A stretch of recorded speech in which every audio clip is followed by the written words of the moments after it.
نبی صلی اللہ علیہ وسلم نے فرمایا کہ جو عورت خوشبو لگا کے گھر سے باہر نکلتی ہے مردوں کے سامنے سے، اس پر جنت کی خوشبو حرام ہے، وہ کما قال صلی اللہ علیہ وسلم، اجازت نہیں ہے اس کی۔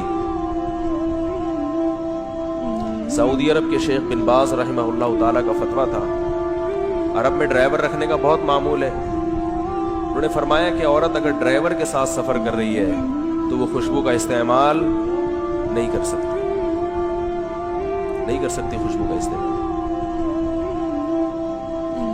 تو اب یہ قوانین ہمیں سمجھ میں نہیں آ، مردوں کی بھی عیاشی ختم ہو رہی ہے اس سے، جو دفتروں میں انٹیوں سے فری ہو رہا ہے وہ بیٹھ کے،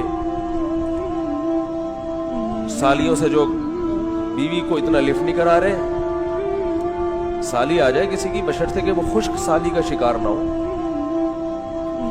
بعض سالیاں خشک سالی ہوتی ہیں نا، خشک سالی کو پتہ ہے نا، قحط کو کہتے ہیں، قحط زدہ نہ ہو، تو وہ بیوی سے زیادہ کس کو لفٹ کراتے ہیں؟ بولو نا بھائی، ہمارے تو گھر میں اگر کوئی گھر والوں کے رشتہ دار خواتین آئے تو ہمیں گھر والے ویسے ہی دوسرے کمرے میں بٹھا دیتے ہیں کہ آپ کا یہاں آنے کی اجازت، بولو بھائی نہیں، ہمیں تو غصہ نہیں آتا۔ آج کل بہنوئیوں کو اس پہ تب چڑھ رہی ہوتی ہے، غصہ آ رہا ہوتا ہے، میں کیا، میری کیا آنکھوں میں گند بھرا ہوا ہے؟ مجھے یاد ہے ایک صاحب نے اپنی بیوی کو کہا کہ میرے بھائی سے بھی پردہ کیا کرو، تو اس کا بھائی تانے دے رہا تھا، میرے سامنے کہہ رہا تھا کہ ابے یہ مجھے اپنی بیوی سے پردہ کراتا ہے، یعنی میری بیوی اپنی بیوی کو مجھ سے پردہ کراتا ہے، ابے ہمیں بازاروں میں بہت دیکھنے کو ملتی ہے، ہم ان کو لفٹ نہیں کراتے، اس کو یہ پتہ نہیں اپنے آپ کو کیا حسینہ سمجھتی ہے۔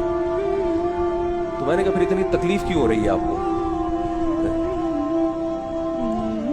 یہ جو تکلیف اتنی ہو کیوں رہی ہے؟ جب آپ کو دیکھنے کا دل نہیں چاہتا تو اگر وہ پردہ کر لے تو کیا ہے اس میں؟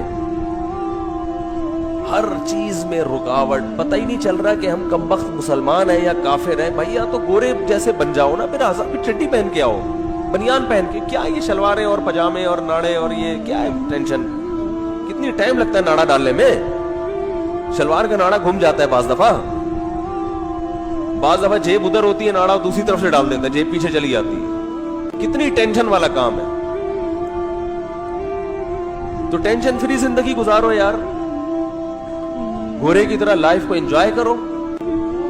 نہ پتہ چل رہا ہے، پھر ملک کا بھی یہی حال ہے، نہ یہ پتہ چل رہا ہے کہ اسلامی ملک ہے یا سیکولر کنٹری ہے، کیا یہ لٹکے ہوئے ہیں درمیان میں، نہ برٹش لا ہے نہ اسلامی لا ہے، کم بخت کچھ بھی نہیں ہے، لا قانونیت ہے۔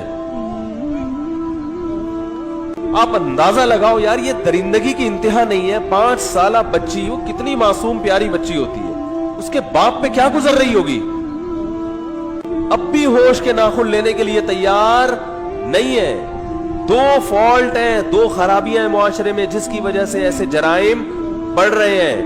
نمبر 1، شرعی سزائیں نافذ نہیں ہے، بند کمرے میں سزائیں دی جا رہی ہیں۔ اسلام میں بند کمرے میں سزائیں نہیں ہوتی، چور کا ہاتھ کھلے عام کاٹا جاتا ہے، زانی کو کوڑے، وَلْيَشْهَدْ عَذَابَهُمَا طَائِفَةٌ مِّنَ الْمُؤْمِنِينَ، اللہ کہتے ہیں جب زانی کو کوڑے لگاؤ، مسلمانوں کی ایک بہت بڑی جماعت اس کو دیکھے،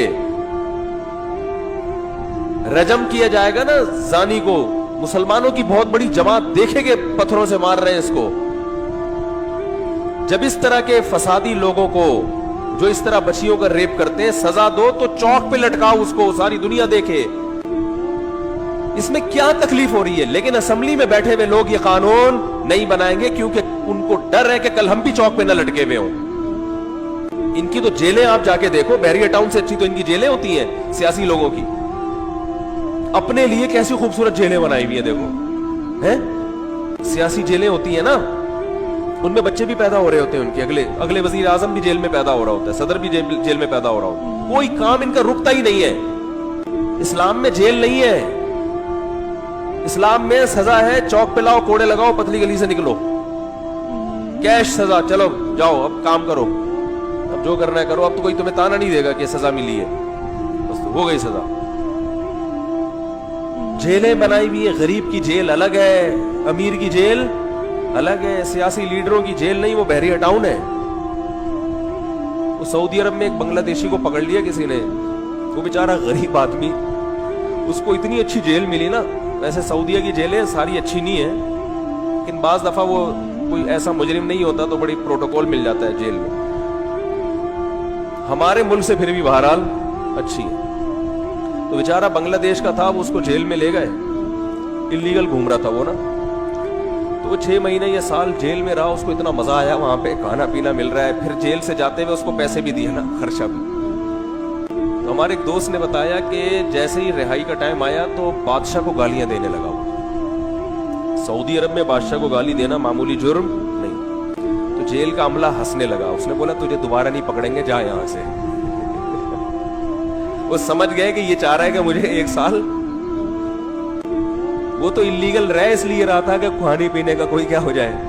اسے پتا تھا یار دوبارہ بنگلہ دیش گیا تو وہی برساتی نالے, وہی مچھر, کم از کم یہاں اتنا مزے سے رہ رہا ہوں.